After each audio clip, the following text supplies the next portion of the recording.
Thank you so much. I know we still have people in line for drinks and in line for food. Just stay in line. Listen as you're grabbing your beverage or your food, and then settle into a table that's convenient for you. But we want to try to stay as close to schedule as we can. Our Board of Trustees has had a long but a very interesting day. We started out with a board meeting here this morning. We then traveled on to Madelia, where we were engaged several years ago with some recovery efforts after the tragic fire that hit their downtown and took out several buildings and a number of businesses. And they're back and they're vibrant and things are great in Madelia. And then we went down to Fairmont and met with some community leaders there that we worked with on a variety of issues. We manage a family fund that benefits that community. We gave them a Paint the Town grant. We've got some loan clients down there, including Butcher Block, high quality meat processing plant, and the Fairmont Brewery, which is a loan client of ours, and it was a great place to have a meeting. So I want to start by thanking St. James for hosting us today, thanking Madelia for their hospitality, and in that regard, there are, I think, some leftover swag bags from Madelia, and there are swag bags, or at least memorable bags being donated to us by the St. James Chamber of Commerce, I believe. And please, at that table where the young lady in the pink sweater is standing, grab one of those on your way out. Do not leave one behind, and it'll be another way for St. James to thank you for being here for our program today. I also want to again thank Travis Elk for opening this up a little while ago. Pioneer is a local bank that is one of our premier sponsors for this event, and so we wanted to give them the opportunity to offer the opening welcome. In addition to them, Clifton Larson Allen is a premier sponsor. Granite Partners, which is a statewide equity investment company. Revocity, which is a real estate fund here in our region of the state, and the Blackridge Group at Morgan Stanley for their premier sponsorship. And then community sponsors include All American Foods, F&M Bank, and Mayberry Realty. I also want to thank River's Edge. They provided the beverages and the food for our reception tonight. They're the golf course out here east of town a few miles. They were among some of the 2,000 businesses in our region that we were able to provide business recovery grants to in the aftermath of COVID and the business closures that occurred at that time. It was federal money that the state asked our initiative foundation and the other 5 rural foundations to distribute in our respective regions, and we were happy to play that role. And I want to thank Bill Martin, who owns this wonderful building and has turned it into a community event center. So thank you, Bill, for hosting us here all day, morning and evening. And then I want to apologize for Chuck Ackman, who is the regional, now statewide rep for Senator Amy Klobuchar. He was planning to be with us, but I think she said she was going to be in like Moorhead tomorrow, and he has to prep for the Moorhead trip, so he couldn't be here in St. James. But Jean Poppy, who is the regional rep for Senator Tina Smith, is here. And Jean, I just want to make sure folks know that you're here. So with that, most of you know, but for those that don't, I'll give a very brief elevator speech about the Initiative Foundation. It's been around 37 years now. Came into existence in the farm crisis in the middle 1980s. From day one, its mission has been to invest in the economic and community vitality of South Central, Southeastern Minnesota. We cover 20 counties. We invest $5-6 million a year, although with those business recovery grants, it was an additional $20 million that we helped push out the door the last couple of years. And we do that in 3 key areas. And our board of directors for many years has agreed that we should stay focused on entrepreneurship. That's business lending, it's some grant making, it's some business training programs, and the rest. Pam Bishop leads those efforts in our office. We invest a couple million annually in early childhood needs. We have someone on staff that deals with communities that have an early child care shortage. We do dozens of early childhood provider trainings. Last year, 720 providers in our region took advantage of these free trainings to get their continuing ed credits, stay in business, be the best they can be. We do some grant making in that space. We distribute over 20,000 early reader books to 50, 60 organizations every year. So we try to be a helpful partner in the early childhood space. And then we have some category of our budget that we dedicate solely to small towns. We help smaller towns create and maintain community funds. St. James is one of those towns, 31 towns so far.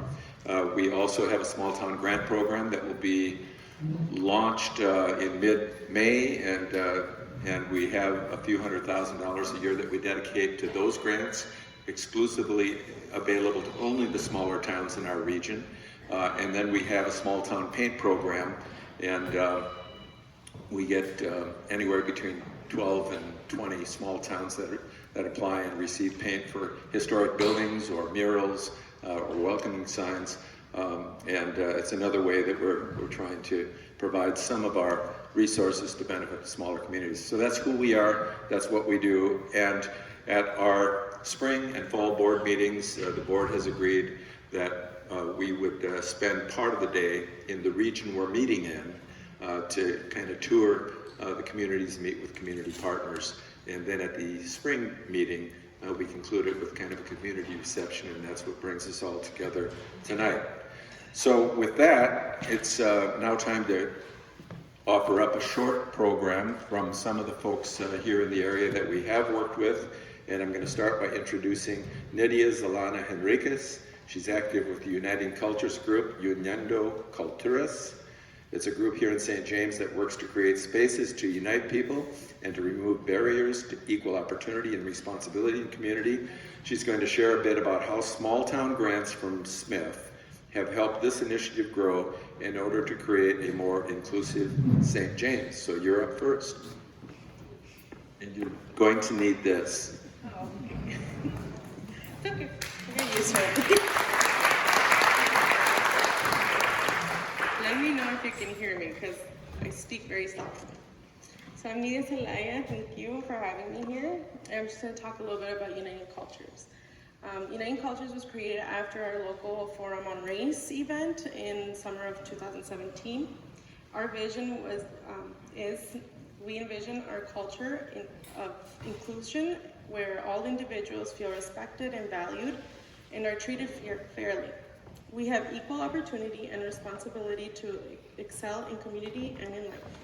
Our mission is we create space to grow as individuals and community through sharing, learning, collaboration, and actions to unite people and to remove barriers to equal opportunity and responsibility in community and life.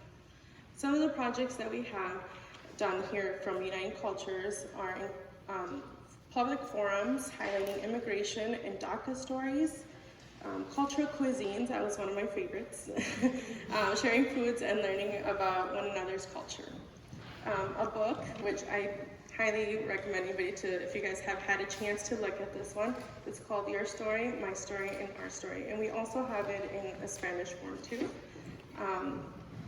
And we also collaborate with and support Convencia Hispana in their cultural activities and service projects, as well as equity and inclusion initiatives for the City of St. James and St. James Public School.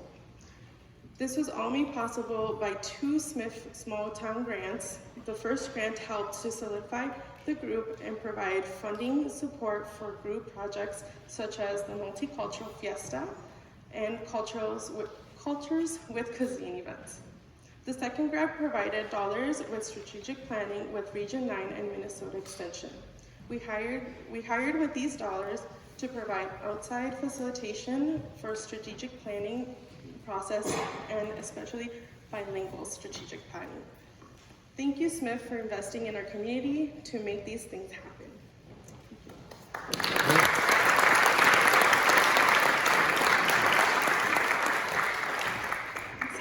No, that's fine. Next, I told her we're going to keep this moving along. Next up is Sue Harris, who served on our board for 6 years. She is the Community Ed Director for the St. James School District. She's also very active in Uniting Cultures here in St. James. But she's going to talk briefly about some of the work done here in St. James that has been benefited by some of the resources that we offer through the Initiative Foundation. Sue? Okay, well, I do work for St. James, but I also work for Madelia, and I also work for Butterfield. So I get to work across the county. Our early childhood piece with SMIF goes way back. And I have been in the field of early childhood for almost 40 years. So that tells you how old I am. And what I can say is the work of SMIF and the work with our early childhood programs in our county has been transformational. We were part of the first or second round of early childhood initiative almost 20 years ago. And the work of this group has transformed the field of early childhood from, being something that was just nice mom and pop to professionalism, to talking about childcare as critical economic development issues, and the Federal Reserve Bank saying investing in our kids is important. SMIF took this to heart and has put off many programs that our county has been lucky enough to participate in. And many times when we march as an entire county. So we received a $20,000 grant that increased childcare spots by 35 in St. James, and a school-age program just in time to hit COVID in Madelia, a revolving loan fund, forgivable loan fund to start childcare, to get education in childcare. Thank you, SMIF. They've trained our staff in conscious discipline and childcare trainings. So made a difference, and the conscious discipline is embedded in all of our early childhood classrooms. Books, human services, all of our school programs have been lucky enough to been the recipient of the grant for books. We received the Paint the Town grant, and both Madelia and St. James still has their mural, Invest in Children, right, by Super Fair Foods. So thank you to SMIF. Early childhood has changed over the past 40 years and over the past 20 years, and with your help, it's been made better. So thank you for your help, and I appreciate all the investment in Watonwan County in early childhood.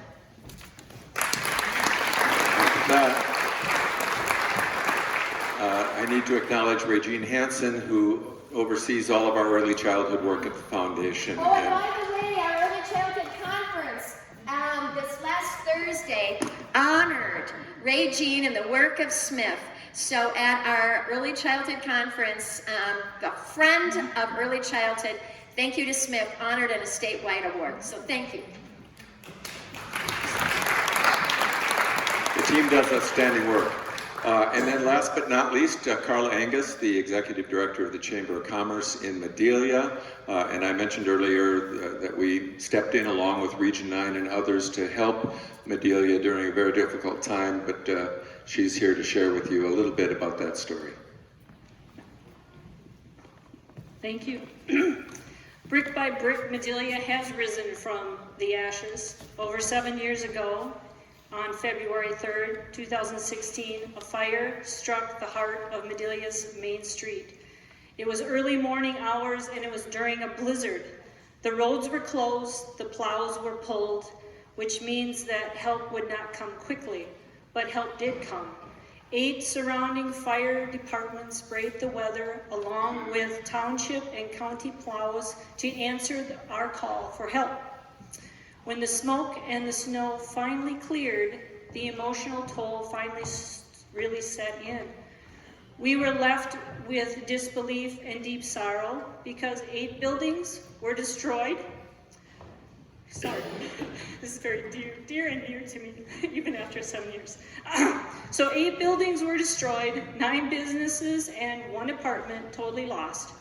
Along with our buildings across the street, they were also damaged by smoke, water, flying debris, and the blessing of all this is no one was hurt and no lives were lost, which is truly amazing. The community's response was not to wallow in defeat. We all jumped into action. Even when the buildings were still on fire, the owners had talked about rebuilding. Community members called our government representatives and asked for help. Temporary locations were already in the talking stage of getting our businesses up and ready to move again.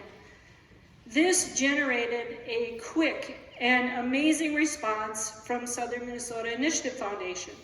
SMIF raised, get this, $250,000 in 24 days. Okay, 24 days. That money was already starting to go to the business owners. To me, that's amazing. Sorry. This funding helped purchase new equipment, restock inventory, and pay bills until insurances could kick in. It helped the business owners start rebuilding, and it supported Region 9 Development Commission in their role as building coordinator. They worked one-on-one with the business owners to verify their immediate needs to get them up and running as quickly as possible. Just think that you would go to work and you had nothing left. No records, no equipment, no inventory. That would be really weird, right? That's what they were facing. Madelia has traveled on an amazing journey. The devastation of the fire has opened many new opportunities for our community. Since the fire, Madelia has added 11 new businesses, a new government center built for our fire department, police department, and city offices. We have a brand new building project on Main Street where the old city offices were that will soon house Inspire Wedding Event Center, 6 West Smokehouse, which is a restaurant, and 10 new apartment buildings. And this is on schedule to be open by next spring this year. Madelia Health and Tony Down Foods Company, they've also continued to expand, and there's been many other businesses that have grown. I thank Ten Penny, his team, your sponsors, and the many donations Madelia has received. We are grateful for an organization that does amazing work to strengthen communities in southern Minnesota. And if you haven't used them as an asset, you should.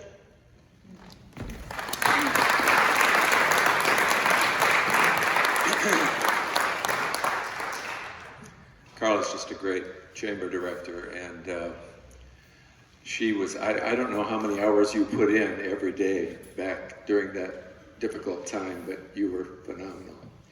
So our 3 presenters tonight just wanted to give you some sense of the role that the Initiative Foundation can play. And I am always quick to say, we're not the be-all and the end-all. But I think we leverage our limited resources pretty effectively. Part of that is because we stay focused. Small towns, early childhood, entrepreneurship, and we build strong collaborations across the region so that the sum of our work can be greater than the parts. And these were 3 examples of that tonight. So you're going to be here for a while longer. There's still food out there. There's still an opportunity to get additional drinks. So we intend to stay around and mix and mingle. So do take the opportunity to visit with any of the 3 presenters.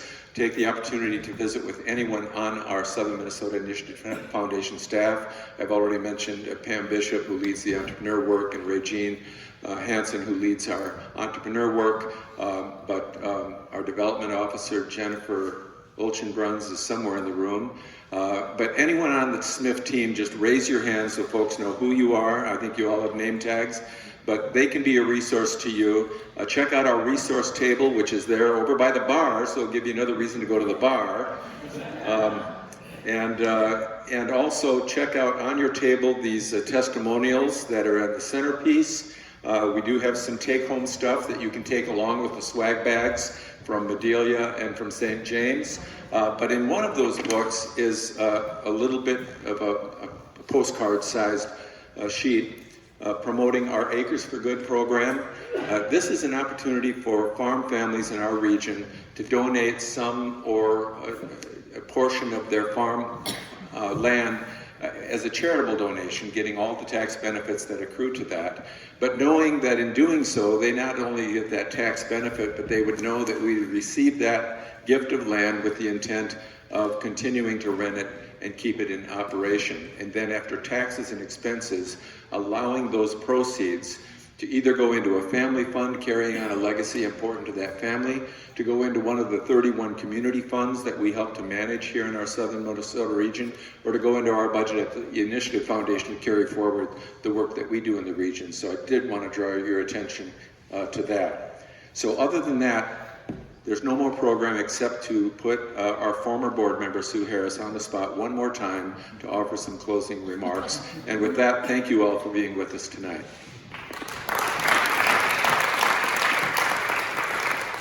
So I get to close the evening and close the deal.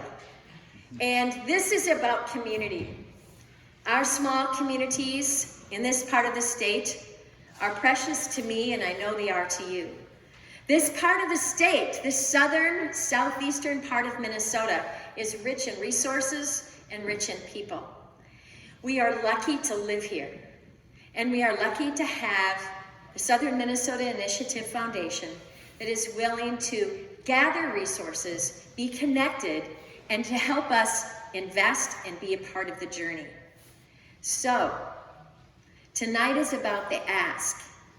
How much are you willing to connect and to be a part of the work that invests in our area? So I would ask and have you consider that you would consider giving to the Southern Minnesota Initiative. Because as they said for early childhood, for every dollar invested, it comes back. And you can see when the chips are down and communities are hurting, we need places that will help us to rebuild, to build systems for children, to build community, to understand and be a part of cultural diversity. Together, we need you to consider being a part of the SMIF giving family. So I have a couple ways that you can do it this evening, and one of them is in your baskets are little things to take home, and one of them is some seeds to sprout. And so there is a code on there, and that will take you directly to a place that you could consider giving. And if nothing else, give a little bit, because tonight's free food, so you can just pay for your food if nothing else. Small gifts are not too small, and larger gifts. So, now I was told that there's something really cool, and they came up and told me that there was a dip option. And I'm thinking, well, I'm kind of a dip. What do you mean a dip option? So, Carla, I want to showcase. Let me be the first to do the dip option and show you how it works. This is a dip, and you can take your credit card, and if you put it in here, Your bank account is now empty. now it's supposed to do $10, but I don't know it. It's a chip reader. It's a chip reader, right? Yeah, but the chip is on the other side, down here. It's supposed to be the other way, this way. Well, now I gave 30, 40, 50 bucks, I don't know. How does this work, you guys? It's a dip card, and the dip doesn't know how to do the dip card. I dipped a lot. Did it do anything? I have no idea. Tim, how does this dip card work? I thought it'd be so smart. Let me see. And I just pull it out? I think it worked. But how about if we would have... I thought it was going to change. Okay. Okay, so. Well, I just gave you 10, 20, 30. Heaven only knows how much. But anyway, that's the dip card. It's $10 every time you dip, right? Can you show us one more time? Paul, can I do it? It's set for 10, so fear not. Fear not. All right. Please consider giving this evening. Thank you. It's the gift card.